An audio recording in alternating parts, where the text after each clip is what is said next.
Historical underpinning और historical background को दो भागों में बांटा गया है। एक तो है कंपनी का रूल और दूसरा है क्राउन का रूल। तो सबसे पहले हम पढ़ेंगे कंपनी के रूल को 1773 से 1858, और इसमें हम आज वाले लेक्चर में हम जानेंगे रेगुलेटिंग एक्ट ऑफ 1773 के बारे में डिटेल में।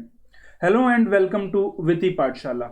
सो here we would be going to discuss about the concept talk. So regulating act क्यों कहा गया 1773 को? क्योंकि ये कंपनी के अफेयर्स को रेगुलेट करने वाला था सबसे पहले। मतलब कि पहली बार कंपनी के जो अफेयर्स थे उनको रेगुलेट करा जाना था। बैक जाते हैं हिस्ट्री में तो रॉबर्ट क्लाइव जो है वो पहले गवर्नर बनते हैं फोर्ट विलियम जो कि बंगाल में था।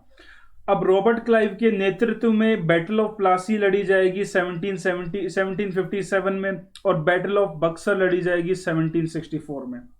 और फिर हम बाद में देखेंगे 1772 में कंपनी के जो गवर्नर है वो बनेंगे वॉरेन हास्टिंग, और वॉरेन हास्टिंग लास्ट गवर्नर होंगे और वो बनेंगे पहले गवर्नर जनरल ऑफ बंगाल। सो इन चीजों पर हम बाद में बात करेंगे।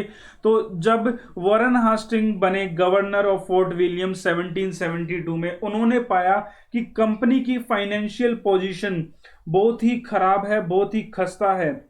और ये किस कारण था? एक तो यहाँ पर भारत में बहुत ज्यादा जो है फेमाइन, सूखा पड़ गया था, तो फसल नहीं हो रही तो टैक्स नहीं मिल रहा था। वहीं अगर बात करें तो उसने पाया कि लोग बड़ा करप्शन कर रहे हैं। कौन? सर्वेंट्स जो हैं वो करप्शन कर रहे हैं, वो बाहर से पैसा उठा रहे हैं, और वो जो है उनके पास इतना पैसा है बट कंपनी जो है वो डूब रही है। सो उसको लगा कुछ ना कुछ तो मेरे को ठीक करना पड़ेगा। तो डुअल सिस्टम चल रहा था। डुअल सिस्टम कौन लेके आया था? डुअल सिस्टम को इंट्रोड्यूस करा था रॉबर्ट क्लाइव।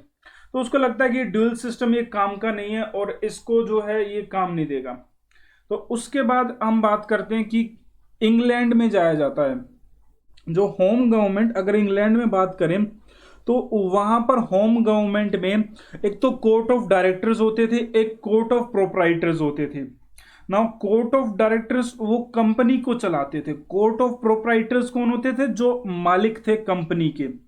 ठीक है। अब कंपनी के मालिकों को बता दिया गया कि अच्छी हालत नहीं है और 5-10 साल में कंपनी डूब जाएगी। तो कंपनी जाती है पार्लियामेंट के पास और पार्लियामेंट से मदद मांगती है। कहती है कि हमने वहां पर भारत के राजा को हरा दिया है और हम टेरिटोरियल पावर बन गए हैं और हमें आपकी मदद चाहिए, हमें आपका पैसा चाहिए उधार पर। तो पार्लियामेंट बोलता है कि हम आपको क्यों पैसा दें, हमारा इसमें क्या फायदा होने वाला है। तो बोलता है कि हम आपको जो है उस पैसे पे जो है इंटरेस्ट देंगे, कंपनी इंटरेस्ट देगी जो आप लोन दोगे। तो बोला इंटरेस्ट आप नहीं चुका पाए तो फिर क्या करेंगे हम? हमारे तो ये लोगों का पैसा है। पार्लियामेंट बोलता है ये तो लोगों का पैसा है, अगर हम आप पे इन्वेस्ट कर दें, पैसा आपने वापस नहीं दिया, लोग तो हमें मारेंगे और हमारी सत्ता चली जाएगी। तो बोलते हैं ठीक है, हम पार्लियामेंट बोलता है एक शर्त है, उस पर हम आपको पैसा देंगे। वो शर्त ये है कि आपको अपने अफेयर्स जो हैं इंडिया में वो रेगुलेट करने होंगे जैसे हम कहेंगे। मतलब कि ये कहा गया कि अब से आप पार्लियामेंट की कठपुतली बन जाओगे, जैसे हम नचाएंगे वैसे नाचना पड़ेगा, नहीं तो पैसा नहीं मिलेगा। तो उसको कहा गया रेगुलेटिंग एक्ट ऑफ 1773। अब रेगुलेशन पार्लियामेंट करेगा कंपनी का, इसलिए रेगुलेटिंग एक्ट। ना कुछ कीवर्ड्स हैं और ये यहां पर हम स्टार्ट करते हैं। सबसे पहले इसमें होता क्या है? It was the first step. तो यहां पर कीवर्ड पहला है आपका फर्स्ट स्टेप। तो ये पहला स्टेप था ब्रिटिश गवर्नमेंट का जो कि कंट्रोल करने वाली थी और रेगुलेट करने वाली थी ईस्ट इंडिया कंपनी को। क्यों?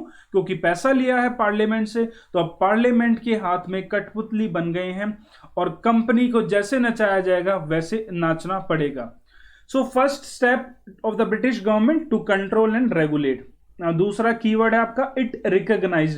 पहली बार ये रिकॉग्नाइज किया गया कि जो पॉलिटिकल और एडमिनिस्ट्रेटिव फंक्शंस हैं भारत में, मतलब कि कमर्शियल, पहले एज अ कंपनी ट्रेड करने आई थी भारत में, अब वो पॉलिटिकल फंक्शंस और एडमिनिस्ट्रेटिव फंक्शन भी उनके हाथ में आ गए। पॉलिटिकल और एडमिनिस्ट्रेटिव से क्या मतलब?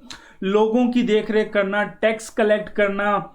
ठीक है, ये सब जो है अब बेसिकली कुछ पार्ट्स हैं इंडिया में जो कि ब्रिटिश के अंडर में आ गए हैं, इंपीरियलिज्म को प्रमोट कर रहे हैं और कॉलोनियल पावर बन गए हैं। And third, it led the foundation of the central government, this is very important. और अब से जो है सेंट्रल गवर्नमेंट की, सेंट्रल एडमिनिस्ट्रेशन की शुरुआत हो जाएगी। अब सेंट्रल एडमिनिस्ट्रेशन से मतलब क्या हुआ? सेंट्रल एडमिनिस्ट्रेशन से मतलब ये हुआ कि पावर एक ही व्यक्ति के हाथ में होगी और वहां से फ्लो होगी, मतलब कि बंगाल में बैठेगा एक व्यक्ति, वो चलाएगा पूरे इंडिया के जितने भी टुकड़े हैं ब्रिटिशर्स के, ब्रिटिश कॉलोनीज के, उनको रेगुलेट करेगा। कुछ फीचर्स जान लेते हैं इस एक्ट के कि क्या क्या शर्तें रखी थी ब्रिटिश गवर्नमेंट ने। सबसे पहली शर्त थी कि अब से जो गवर्नर है बंगाल का, वो उसको हमने बड़ी उपाधि दे दी है और अब वो गवर्नर जनरल ऑफ बंगाल कहलाएगा। सो नाम बदल गया, पावर बदल गई, और अब से ये गवर्नर जनरल के पास एक एग्जीक्यूटिव काउंसिल होगा जो उसकी मदद करेगा। इसमें 4 आदमी होंगे और ऐसे पहले गवर्नर जनरल बनते हैं लॉर्ड वॉरेन हास्टिंग। तो ये नाम जरूरी है, लॉर्ड वॉरेन हास्टिंग पहले गवर्नर जनरल बनते हैं। दूसरा, अब जो बॉम्बे में सरकारें थी, जो मद्रास प्रेसिडेंसीज में थी, 3 प्रेसिडेंसी थी, बॉम्बे, मद्रास और बंगाल। बंगाल बन गया सुपीरियर और बॉम्बे और मद्रास आ गया नीचे, सबॉर्डिनेट बना दिया गया। समझो बात को, बॉम्बे ऊपर है, Bombay central, Bombay head office है और हेड ऑफिस की 2 ब्रांचेस हो गई, बॉम्बे एंड मद्रास। ऑर्डर कहां से आ रहा है? हेड ऑफिस से आ रहा है। Presidency subordinate to the governor general of Bengal Warren Hasting, और जो उसका एग्जीक्यूटिव काउंसिल है उसके अंडर में आ गई। पहले क्या थे? तीनों इंडिपेंडेंट थे, वहां पर 3 गवर्नर होते थे, तीनों अपना अपना अलग काम करते थे। अब वॉरेन हास्टिंग को ज्यादा पावर दे दी गई। तीसरा काम क्या किया? जुडिशियरी। जुडिशियरी मतलब कि सुप्रीम कोर्ट की इस्टेब्लिशमेंट की गई 1774 में, और जुडिशियरी में एक चीफ जस्टिस और 3 अलग अलग जजेस होने थे। Now next, it prohibited the servants of the company from engaging into the private trade, और कह दिया गया अब तक जितना आप लोगों ने ट्रेड कर लिया, जितना कंपनी को लूटना था लूट लिया, पर अब से बंद। कोई ब्राइब नहीं लेगा, कोई ट्रेड नहीं करेगा, कोई कुछ नहीं करेगा कंपनी की परमिशन के बिना। कंपनी डूब रही है और आप लोग माला माल हो रहे हो। And the last point was that the strengthen the control of British government। अब से ब्रिटिश गवर्नमेंट ही माई बाप है कंपनी का। कंपनी इधर उधर नहीं जाएगी, परमिशन लेनी पड़ेगी पार्लियामेंट से, क्योंकि कर्जदार हो गए, और जो कर्जदार हो जाता है वो जो है ब्रिटिश गवर्नमेंट के अंडर आ गए हैं। Now to report, and the company को रिपोर्ट करना था, requiring the court of director, वो रिपोर्ट करेंगे revenue, civil and military affairs in India. तो ये हमने जाना रेगुलेटिंग एक्ट ऑफ द 1773 के बारे में, बट हम इसके बारे में बाद में ये भी पढ़ेंगे कि ये ज्यादा सक्सेसफुल नहीं रहता है, तो इसमें हमें बाद में 1781 के एक्ट में थोड़े फेर बदल करनी पड़ती है। So this was the regulating act of 1773।